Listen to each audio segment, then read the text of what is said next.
You've decided. Well, you're 99% sure, but that someday I'll do this with the kids is here. And while you may have felt pretty confident in June, now, well, the second guessing begins. I have some ideas to help you. You know the phrase, this is where the rubber meets the road? Here we are. But first, I want to acknowledge that I know how nervous you are. I remember feeling so nervous, like I was on a roller coaster. 1 minute so excited, the next minute terrified. Did you ever play sports?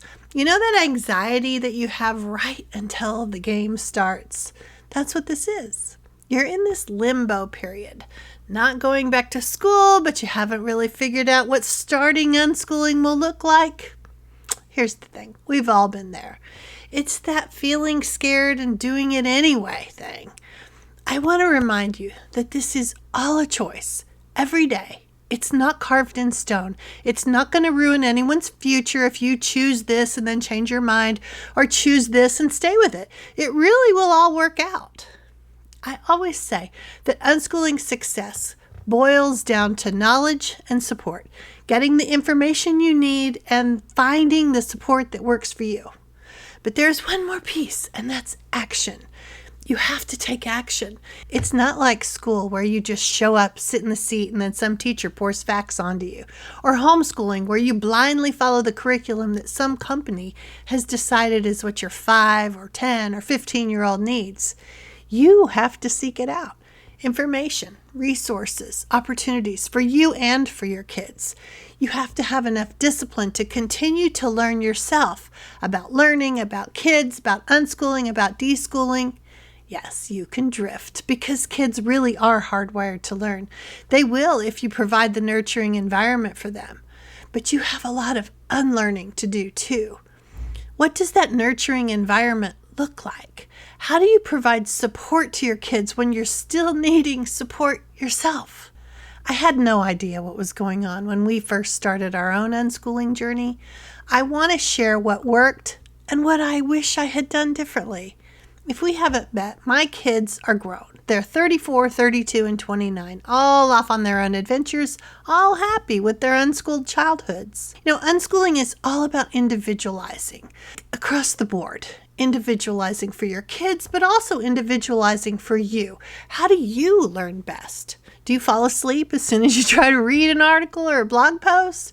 Do you prefer podcasts or videos, but you forget to get back to them? Maybe you still do that gathering, dare I say hoarding, that we learned how to do in school. Gather all you can with the intent to get back to it. But this real-life parenting thing throws obstacles in your path, and you may have a laptop full of PDFs that you've never really had a chance to dive into yet.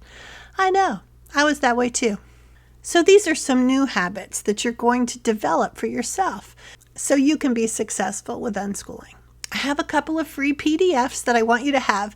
They'll help you get started, and I'll explain more about those in a second. I just want to mention that some people, like me, do better when we have others around us that are finding their way through this new wilderness. When I first started, we had park days and email lists where we connected with others on this unschooling journey. And after the pandemic, the landscape looks a little different. So I created a private membership group where you can have access to me and to other parents who are doing this. We have group coaching twice a week where you can bring your questions, and the parents in the community and me will help you find resources and overcome your fears. You know, it's so great to be there with parents whose kids are all different ages. They're able to say, oh yeah, that happened to me last year. Here's what I did. And I'm in there making resources and offering ideas that I've seen work. It's a great way to get that information and support that you really need. All you have to do is participate. That's your action step. And this is a good month to join because I'm waiving that membership sign-up fee. You can hit the ground running for only about $12 a week. I'll put the link in the notes below. But as you're pondering that, let me give you 3 first steps to take. First, learn a little more about unschooling. I have a PDF that I'll link below to help you understand how it works. I'm including some additional links as resources to help you dive a little deeper. The PDF will help you see how unschooling isn't about the absence of education or neglecting a child's learning. It's the deliberate choice to base the child's learning on their interests and passions and curiosities. And when we give them the freedom to explore topics that genuinely interest them, the learning is so much better. The PDF also talks about your role as an unschooling parent, about the importance of communication and flexibility and trusting that all humans are hardwired to learn. It's a good starting place, so grab that. Think about how you learn best. I made a PDF for my membership group that I'll share with you all.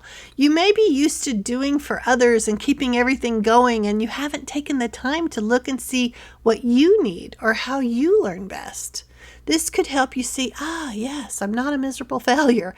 I'm just better in the mornings. Or I learn better by watching a video. It's all good data to start accumulating about your kids and about yourself. And the third thing is to make a list of all your reasons why unschooling is a good idea for you, for your children, for your family. You don't really need a PDF for that, so just start a note on your phone or something in a journal that you can keep. Pull these ideas to the front of your mind. This will help you when someone says something that makes you doubt your choices. I have an Unschooling Mom to Mom podcast, number 8, that you can go to the website and click, or I'll put a link to the podcast transcript, which is over at the blog. So don't forget about these 2 free PDFs I have for you and the webinar that's coming up on the 24th. I'll put all the links below. This is the first of this year's Not Back to School series, so be sure to subscribe and click the bell. I have more for you, and you can leave comments below and I'll get you links to more resources.